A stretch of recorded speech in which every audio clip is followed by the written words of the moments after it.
O Flamengo está de olho em Jorginho, meio-campista do Arsenal. As últimas no mercado, bastidores, finanças e muito mais. Fala aí pessoal, sou Jorge Nicola, bem-vindos a mais um vídeo do canal. Sempre bom ter vocês por aqui, sem perder tempo, só pedir para deixar like, se inscrever no canal e ativar as notificações. Bora falar agora sobre o Flamengo que pensa na contratação de Jorginho, meio-campista do Arsenal que vive os últimos meses do seu contrato por lá e já havia indicado que no Brasil gostaria de jogar ou por Palmeiras ou por Flamengo, virou alvo de tratativas oficiais com o rubro-negro. O Flamengo já fez chegar aos ouvidos do Jorginho e dos seus representantes que topa contratá-lo agora e somente agora. Não há a necessidade, ou não há o interesse de esperá-lo até metade do ano. Então, se o Jorginho conseguir a rescisão do seu contrato com o Arsenal, o Flamengo topa fechar com ele. 3 anos de contrato e um vencimento um pouco inferior ao que ele tem no futebol inglês. Jorginho também foi na semana passada alvo de conversas no Palmeiras, mas o Verdão descartou a contratação do atleta. Importante contar que a informação sobre as tratativas entre Flamengo e Jorginho foi divulgada pelo pessoal do GE. Flamengo que tem apenas um reforço oficial para a temporada de 2025. Trata-se do Juninho, que você soube primeiro aqui no canal do Nicola, operação de 5 milhões de euros junto ao Karabakh. Para completar as informações do Fla, contar que o CSKA da Rússia ofereceu 4 milhões de euros ou 25 milhões de reais por Lohan. Atacante de 18 anos de idade, o Flamengo já recusou a oferta e os russos prometem uma nova investida em breve. Bora falar agora sobre o Flamengo. Mais alguém pode ser negociado depois da saída de Fabrício Bruno? José Boto, novo diretor executivo de futebol do Fla, colocou um ponto final nas especulações em entrevista concedida lá nos Estados Unidos, onde o rubro-negro faz sua pré-temporada, abre aspas, pro português. Não vai sair nenhum jogador importante, que fiquem todos sabendo disso. Não especulem sobre isso, porque nessa janela não sai ninguém importante, fecha aspas. Declaração decisiva para um clube que convivia com especulações, especialmente em relação ao lateral direito Wesley e também do volante Eric Pulgar. Mas Nicola, Fabrício Bruno acabou de sair sim, mas o Fabrício Bruno vivia uma situação diferente. Ele tinha se tornado reserva com a chegada do técnico Felipe Luiz e tinha pedido para ser negociado, até porque no Cruzeiro sabe que será titular absoluto. Relação entre Felipe Luiz e Fabrício Bruno não era das melhores.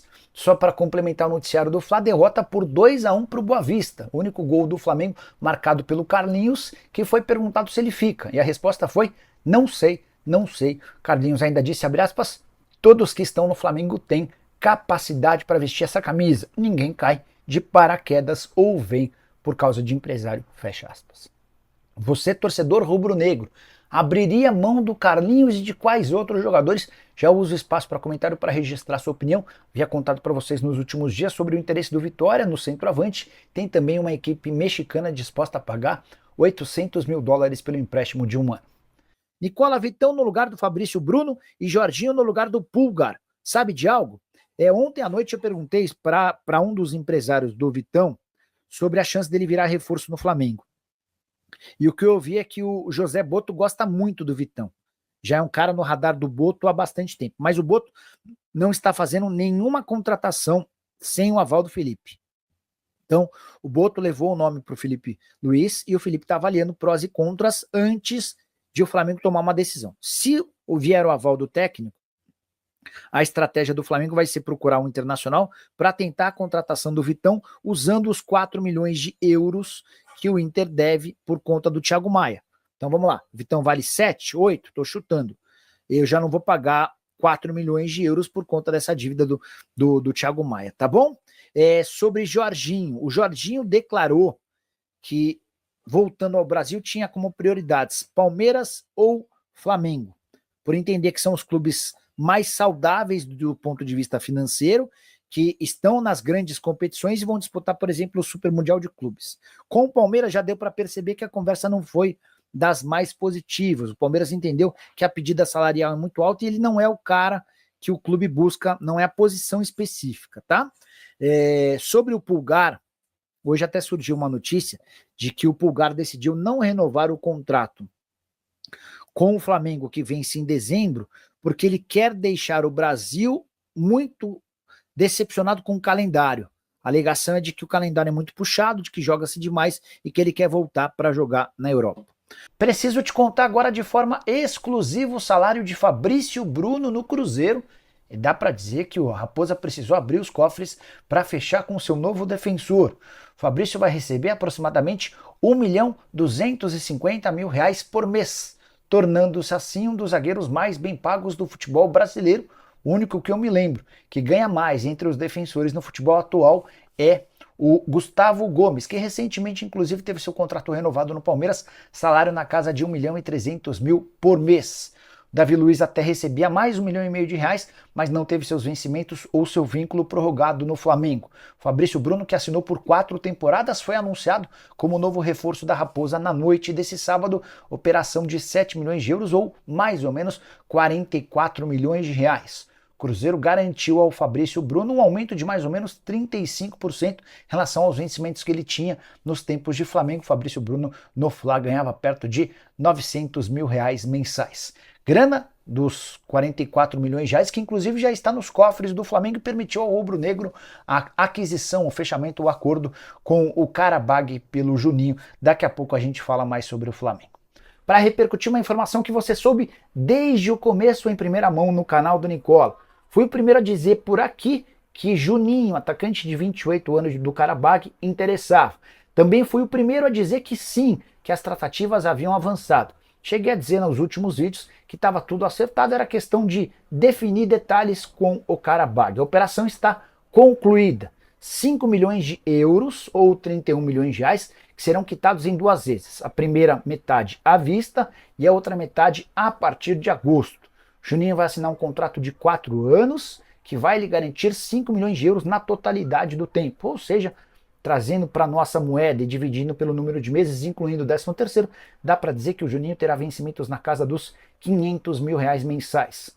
Nome indicado por José Boto, defendido pelo Felipe Luiz. Tanto o Boto quanto o Felipe Luiz chegaram a telefonar para o Juninho pedindo que ele abrisse mão de uma proposta no Sevilha para que defendesse o Flamengo. A proposta do Sevilha era um pouquinho pior do ponto de vista financeiro, mas permitiria a ele continuar jogando na Europa, dessa vez num cenário muito mais interessante do que o Azerbaijão.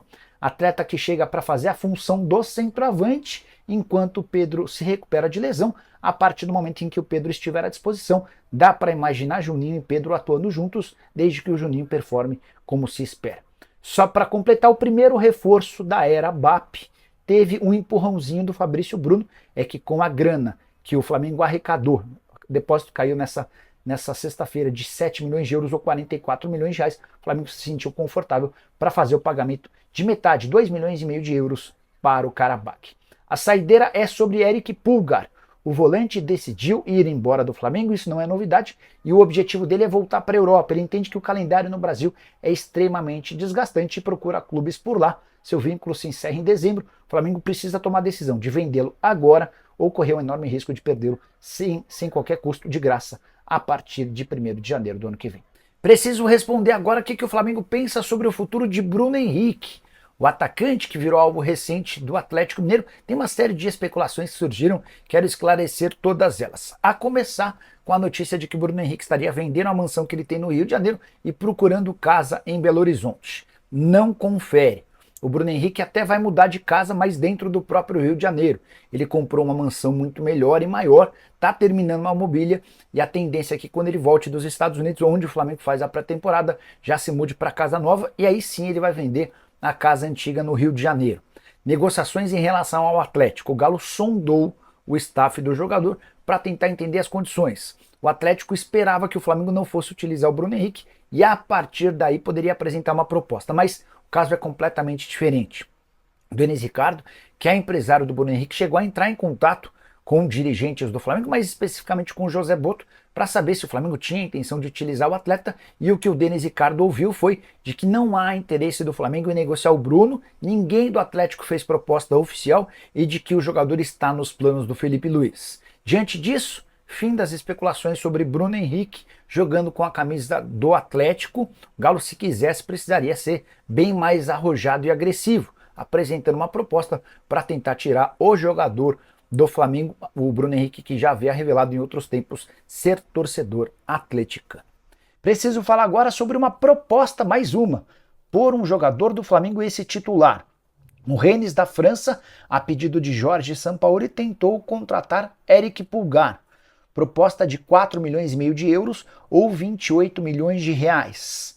Com a lembrança de que o contrato do Pulgar se encerra em dezembro desse ano e ele já deixou bem claro que não vai renová-lo, pretende voltar à Europa. Ou seja, ou o Flamengo aceita uma proposta como essa, ou fica com o jogador ao longo da temporada e assiste a ele assinando um pré-contrato a partir de julho. Ainda assim, o Flamengo decidiu recusar a proposta do Rennes para manter, pelo menos enquanto não existirem propostas melhores, o jogador. Só para arrematar essa história, quero lembrar do caso do Atlético Mineiro, que recentemente passou por situação parecida com dois jogadores, o Batalha, volante, e o Zarate, o meio atacante. Ambos tinham vínculo somente até o fim do ano, e o Atlético decidiu negociar os dois. O Zarate foi por algo na casa dos 2 milhões de dólares, enquanto o Batalha teve uma operação total de 1 milhão e 600 mil dólares. O Batalha vai jogar no Boca Juniors, o Zarate será reforço do Racing. Só para completar o noticiário do Flamengo, rubro-negro tem proposta também pelo Carlinhos. Eu já havia contado em primeira mão que o Vitória, da Bahia, queria contratá-lo. Depois teve a repórter até que chegou a desmentir essa informação. Agora está todo mundo confirmando. Outra notícia importante, o Carlinhos também é alvo do Mazatlán, que é um time mexicano que se dispõe a pagar 800 mil dólares pelo empréstimo de uma temporada. Rapaziada, ficamos aqui com o nosso giro de notícias do Flamengo, informações atualizadas para você ficar por dentro de tudo, não perder nada. Chega aqui deixando seu like, se inscrevendo no canal, ativando o sininho de notificação, porque é super importante a sua participação. Ficaremos por aqui, um grande abraço no seu coração, segue para mais, até o próximo vídeo.